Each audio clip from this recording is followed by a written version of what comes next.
আসসালামু আলাইকুম প্রিয় ভিউয়ার্স, ভাই বোনেরা, আপনারা দেখতে পাচ্ছেন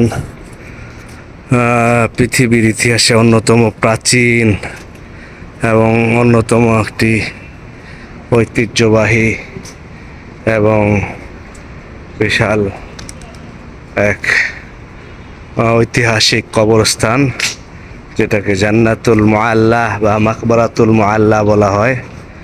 যে কবরস্থানে যে একটি করে শুধু উপরে পাথরের টুকরা রয়েছে, এটাই কবরের চিহ্ন।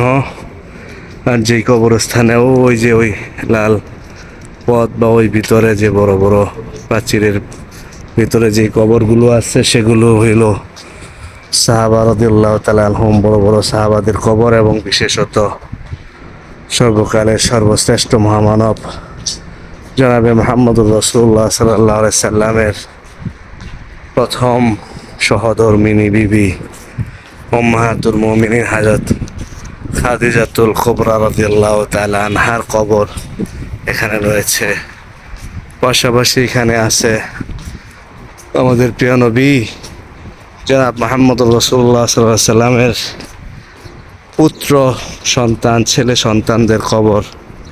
এছাড়াও কুরাইশ বংশের বড় বড় নেতৃবৃন্দ এবং ইসলাম পূর্ববর্তী কুরাইশের নেতা, বিভিন্ন প্রভাবশালী দুনিয়া কাঁপানো বিভিন্ন ব্যক্তিদের কবর এখানে রয়েছে।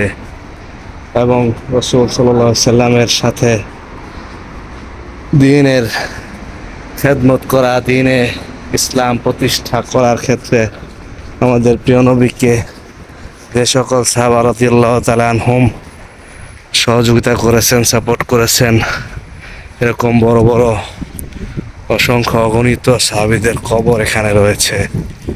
প্রিয় ভাই ও বোনেরা, আপনারা সেই ঐতিহাসিক জান্নাতুল মুআল্লা বা মাকবারাতুল মুআল্লা দেখতে পেলেন।